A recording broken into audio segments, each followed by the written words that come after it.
자, 이번 영상에서는 이 징비록으로 유명한 유성룡에 대해서 설명을 드리고자 합니다.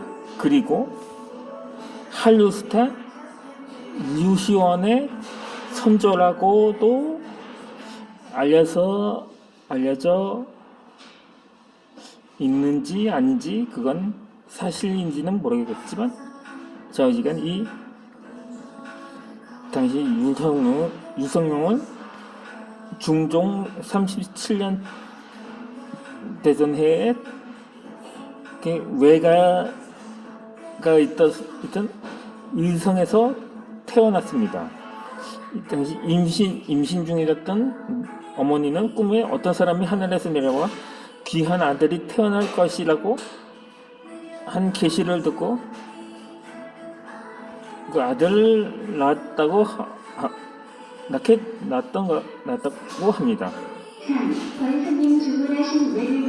유성룡은 4살 때부터 글을 읽을 줄 알았고 6살 때는 대학을 읽게 됩니다. 이 귀한 아들이 6살 때 강물에 빠져 목숨을 잃을 뻔했는데 갑자기 큰 물결이 일어서 아이를 언덕 위로 안전하게 옮기게 되는 기적도 일어나게 됩니다. 유달리 총명했던 이 유성룡은 어렸을 때부터 그렇게 글 공부를 하면서 21살 때 퇴계 이황을 만나서 여러 달 동안 근세록동을 배우고 성리학에 전념하게 됩니다. 이때 이황은 유성룡을 가리켜 하늘이 낸 사람이라고 훗날 반드시 큰일 할 것이라고 평가를 하기도 했습니다.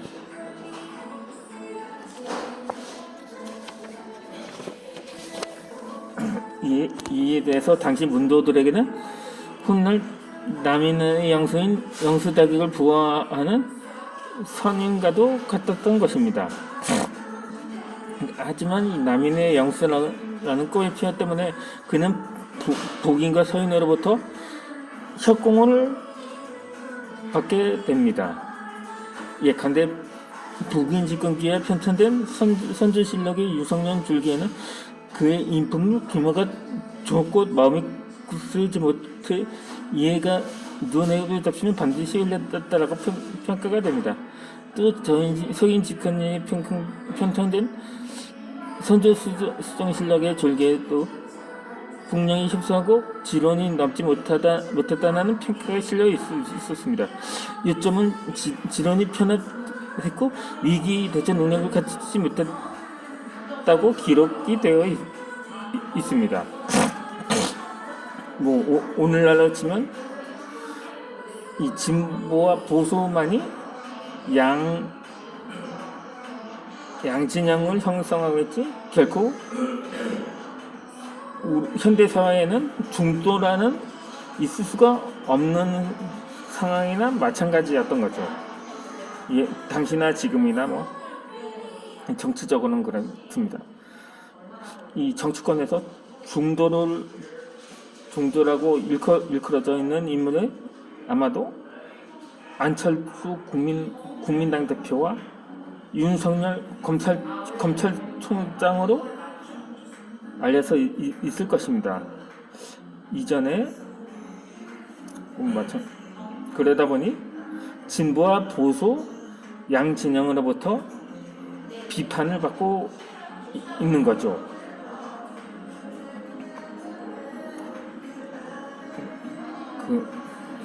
그러다 보니까는 그 평가도 그러니까는 중심이 되지 못한 거죠. 아무쪼록 먼저 그 유성룡의 한문부터 짚어보면 그는 이황의 문화생이었지만 성리학만 고집하지 않고 양명학에도 관심을 가졌던 통일이었습니다. 그는 자신의 문집의 양명학을 처음 접하게 된 계기와 그 후에 오랜 관심을 다음과 같이 정리해 두었습니다. 실제로 유성룡이 부친을 따라서 의주에 갔던 것은 14살 때였는데 유성룡 연부의 기록과 실록에는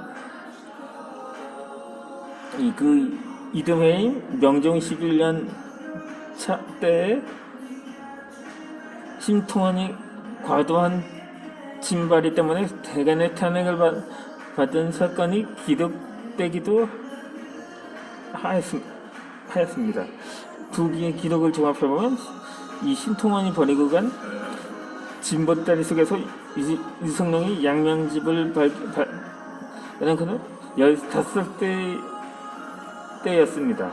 그때 밝히는 양명집은 임진왜란의 와중에 유성룡 옛집이 서적들이 붙었을 때도 보존이 되어 있습니다.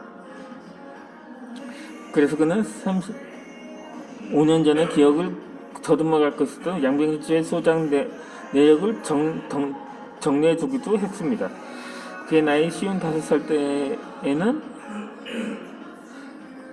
때에는 서예집에도 실려 있습니다.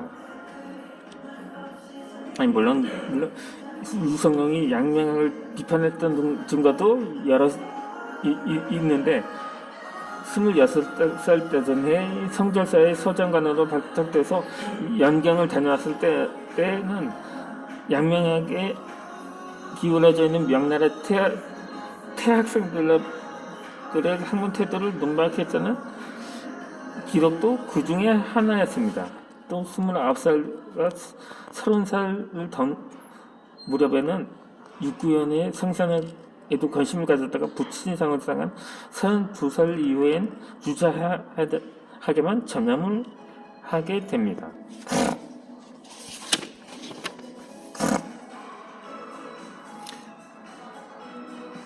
그러나 유성룡은 어린 시절에 우연히 입수한 양명집을 평생 간직을 하게 됩니다.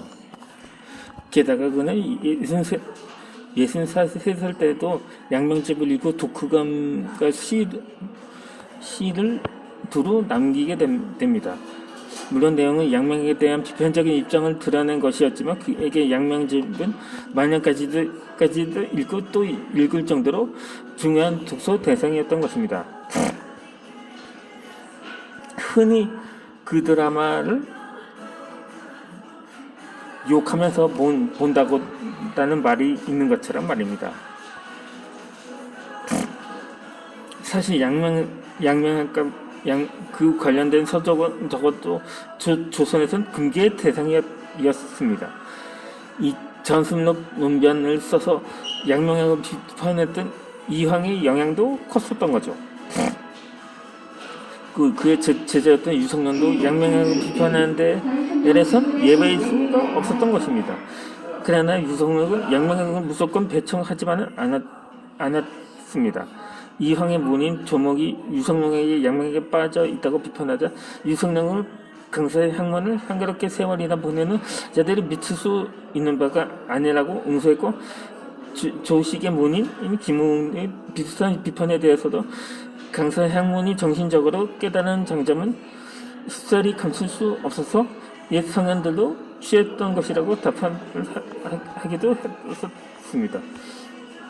강사의 학문이란 남성의 육구연이 강사 금계 출신이기 때문에 붙여진 것인데 육구연의 양명만하니 학문을 청천하고 융합경의 명칭을 쓰기도 했었습니다.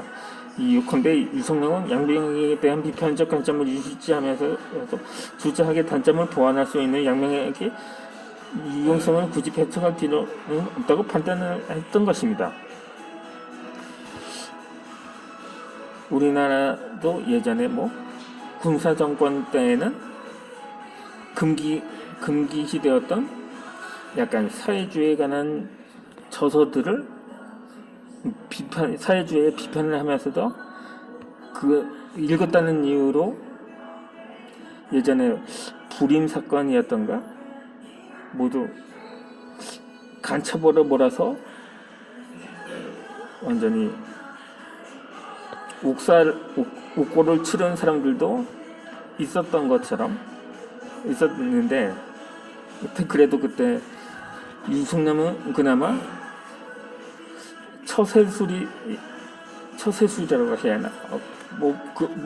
일종의 그런 게 판단력이 있었던 걸로 보인 거죠.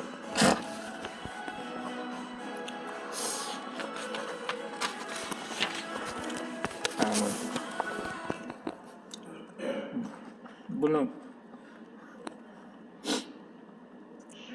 그렇게 처세술이 학자라면 없진 않겠죠. 현대사회나 과거 봉건사회에서도 어떻게 대처를 하느냐에 따라서 그 평가가 달라진 거죠. 이 양명에게 정점을 치열했던 유승룡의 개방적인 학문 태도는 관련해서 신문을 처리하는 정책적 유연성에서 유감없이 발휘가 되었습니다. 유승룡은 23살 때 문과에 급제한 후에 관식승은 문부 부상사에 임명되면서 관식의 촛발을 내딛기 시작했는데, 그 후에 유승룡은 정구품직인 예문관 검열과 춘추관 기사관을 거쳐서 26살 때부터는 정구품직인 성균관 전적과 공조자량, 사한부 감찰, 홍문관 수찬, 사관원 정인, 이조좌랑, 병조좌랑 등을 두루 역임을 했습니다. 이거 참 암기하기도 버거워서 자료를 발췌해서 그냥 읽어야 할 정도네요. 그렇게 그뿐만이 아닙니다. 35살 때부터는 정오품직인 홍문관 교리, 사관원 헌납, 의정부 검상을 지나가 정사품인 사한부 장량, 홍문관 운교종 등을 지났고, 38살 때부터는 정삼품직인 홍문관 직제학, 홍문관 부제학, 사관원 대사관, 승정원 도승지, 홍문관 부제학 등을 지내기도 했습니다. 와, 숨차네요. 이렇게까지 다양한 관직을 거친 인물은 유일무이할 것입니다. 그분이 또 말을 안 해요.